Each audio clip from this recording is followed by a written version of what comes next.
Bhagavad Gītā. Om Jaya Bhagavad Gītā. Hariya Kamala Viharini. Hariya Kamala Viharini. Sundara Supunite. Om Jaya Bhagavad Gītā.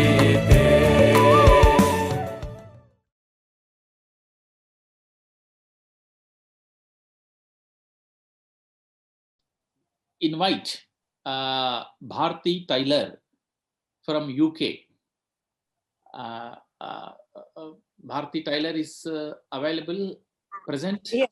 Yes, I'm here. Okay, you are here. Okay, very nice. Now, I request you to give a focus on Bhagavad Gita on this auspicious day, Bhagavad Gita Jayanti, and also say one or two lines about you before that, and you can start. Please. Okay. Thank you very much, Chair. Om Swastiastu, Jai Bhagavad Gita, Jayanti, and Namaste. I'm Bharti Taylor. I'm the former president of the Hindu Forum of Europe, and I'm also one of the former Hindu representatives on the European Council of Religious Leaders. I'd like to thank the organizers for inviting me to speak on this occasion, especially Guru Dharmayasa, who I've had the pleasure of meeting twice in Bali. And to be able to talk on the Bhagavad Gita of a lay person's experience, shall we say. I'm not a scholar on the Bhagavad Gita. And the other thing which influences me would be that I have lived in Europe for 51 years. So my perspective perhaps is different from somebody who might have grown up in India. I was born in Kenya, spent part of my childhood in India and 51 years in the UK. So one of the speakers earlier, Dr. Oak, mentioned about reading the Bhagavad Gita in the original language or your mother tongue. And I usually have with me, and I carry a Bhagavad Gita, which is in Gujarati. And I prefer to read that, and I only refer to the English when perhaps something I need more clarification on. And I have this one, which has sort of like certain verses and daily readings. And I like these little pocket-sized ones, which you can carry easily and take with you. As a child, I came across the Bhagavad Gita only when there was a death. And that was because as soon as somebody was dying or dead, there would be a reading of the Bhagavad Gita commissioned, and somebody would start reading in one corner of the house or in a room. And people would come in, mill round, some would be organizing a funeral and so on. But very few people actually sat and listened to it. But you would hear things as you go by to this song of the divine. The reading went on in one area. The rest of the house was full, etc. But you would catch certain phrases, certain words, and they would leave you wondering and fascinated. And that was my first introduction to the Bhagavad Gita. Many years later, I was able to read the Gita, and those verses that had made an impression on me as a child are still significant to me today. Chapter 2, verse 23, for example.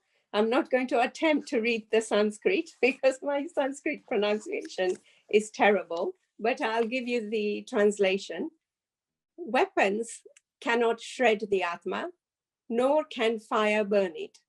Water cannot wet it, nor can wind dry it.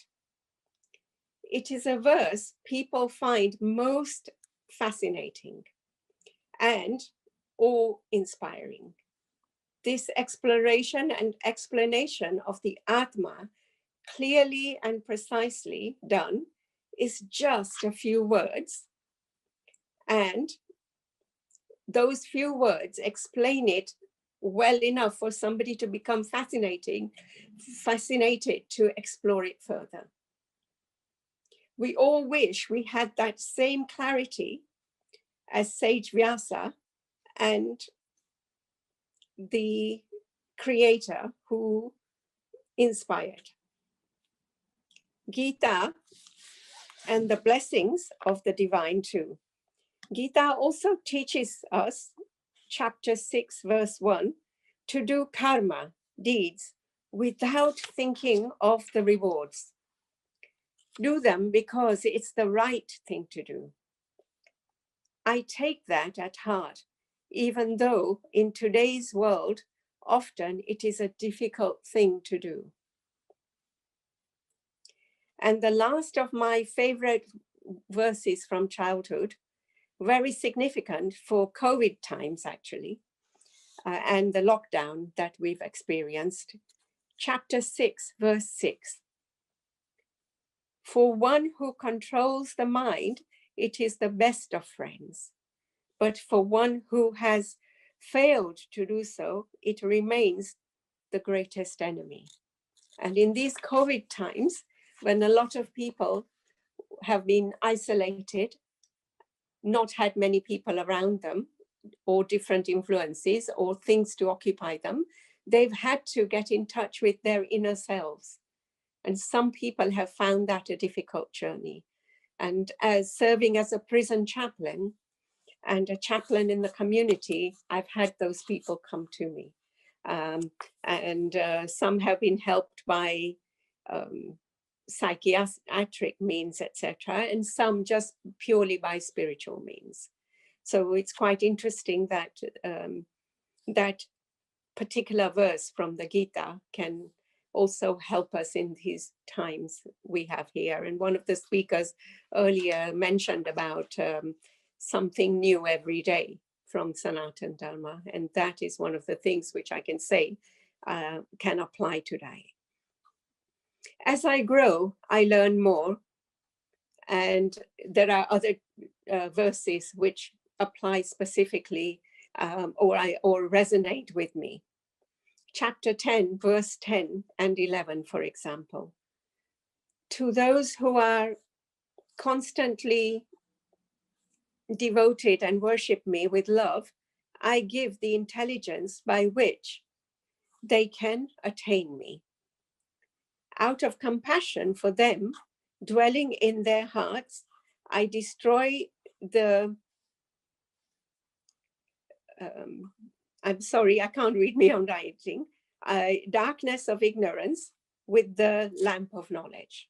So it's about looking at the writings, looking at them again and again, understanding them, and the most important, implying them in our lives, acting on them. Just reading and understanding is not enough. There is a third thing. There's the reading, there's the understanding, and then the third thing is actually applying them. And then the divine will guide you, according to chapter 10, verses 10 and 11 of the Gītā. And this long as we understand the Gītā and practice living by what we read, the Gītā remains significant. Many translations and explanations help. And reading more than one version can also be very useful. May I say, may Lord Krishna shower his blessings on all who serve him. And I'd like to wish Dharma Vyasaji best for his new version, which is coming out soon. Jai Sri Krishna and Jai Gītā. Jai Bhagavad Gītā. Thank you very much. Yes, Thank you so much, Bharti ji. Thank you very much, Bharti Taylor from UK. Presented her views on Bhagavad Gītā. Bhagavad Gītā is a really wonderful book and a wonderful scripture. We have to understand it and we have to practice it. I'm now expressing my thanks to this Bharti Taylor. Now let us move to the next speaker. Once again, let me invite Dr. Umesh Kumar is present here. If Umesh Kumar is not present, we will go to the next speaker. The next speaker is his name is Professor Newman Sedena. Professor Newman Sedena. He is a professor. He did PhD, and he has many details. He achieved many things in his life. And he's from University of Georgia. He did PhD from University of Georgia. I think this Georgia is from USA. I think USA, Georgia. And he's present. If he's present, Professor Newman Sedena is present here. I think he is trying to share his screen. So, or thank you very much for coming. And he will present today about. Can you show what is the topic of your topic? Today's topic. It's about the activation of Bhagavad Gītā in the performance of Wayang Shadow Puppet Show.